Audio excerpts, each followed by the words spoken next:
Hello po, magandang buhay po sa ating lahat. Kumustahin po natin ang ating mga tanim dito. Ayan, mainit pa. Ayan. Check our kasi ngayon summer, so yan ang mga kamote buhay na oh. Yan na po, buhay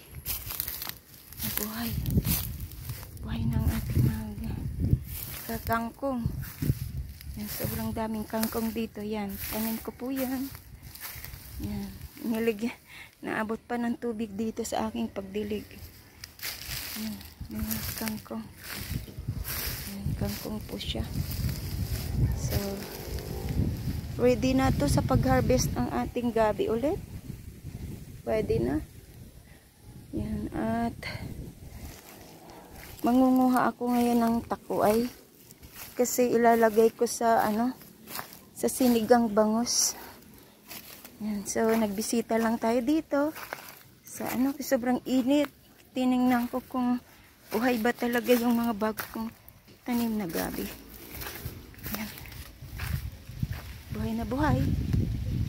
Yan. Yan, pwede nang manalbos ng So, dito ako, manguha ako ng takway. Dito po ay nagdilig na ako. Yan, basa. Dilig na ako, wala nang gaanong tanim dito. Kasi dito ay hindi pa tumubo ang ating luya. So, dyan, siguro, tatanim ko ulit ng luya. So, punta po tayo dito. Kukuha po tayo ng ating makukuhang takway para sa sinigang bangus. Hindi ko alam kung pwede sa akin kasi bawal sa akin. Nagdilig na po ako. Ang tataba oh. Tataba ng Ay naku, hindi na ako makadaan. Hindi na ako makadaan dito. So ayan, mangunguha po ako ng takway para sa ating sinigang na bangus. Ang dami. Sobrang dami po. Sobrang dami dito ng takway. Kaso hindi ko siya kinukuha kasi nagtatanim po ako ng gabi. Yan. Sa sunod na lang siguro pag sobrang dami pwede na natin silang i-harvest para ibenta. Ito po. Yan. Kuha lang akong kaunti para sa ating sinigang na bangus. Para kay kitchen. Ayan. So, ayan na po. Nakakuha na ako ng takway para sa pagluluto sa pansigang. Ayan. So, kangkong na lang ang kulang. Kukuha na naman ako ng kangkong. So, kukuha po tayo ng kangkong. Pwede na itong manguha dito ng kangkong para panggulay.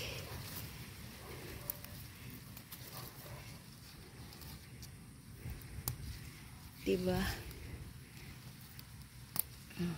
Kunti lang naman ang ilalagay natin sa ating sinigang.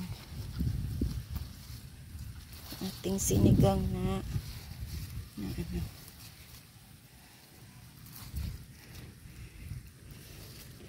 sa ating sinigang na bangus. Yan. So ayan, nakakuha na ako ng kangkong, konti lang, at takway. So parang ito na to. Kailangan ko na ito pitasin. Ayan. Kasi gulang na. So, tanggalin natin. Ka-harvest tayo ngayon. Sa taas nag-harvest din ako eh. Ayan. Yan ang ating ampalaya. Yan. Gulang na siya. So, yan. At dito, meron pa doon. Ay, meron pa doon sa taas. Meron pang i-harvest. Ayun. Yun, baluktot. So, ayan na. At doon, kukuha tayo ng papaya. Ayan. So, ayan ang papaya. Hinog na. Sungkitin natin. Ayan ang harvest ko. Ang hinog na papaya. Hinog na papaya, ang palaya. At ito, para sa ating sinigang na bangus. Ayan. Salamat po sa inyong lahat. At this is Laris Garden. Thank you so much po. At mega love shout out sa inyong lahat. Tapos na po ako ditong magdilig. Ayan. Tapos na. Same as usual pa din. Pero ang aking mga natanim ay lalaki na din. Kaya't aray. At saka itong aking okra. Ta-transfer ko yan sa pag malaki-laki na. Ayan, ayan siya. Ayan. So, ito yung akin ditong likod. Maganda dito kasi mainit. So, medyo matataba siya. Ayan. At salamat po sa inyong lahat. Thank you so much. And mega love shout out sa inyong lahat. Bye-bye and God bless.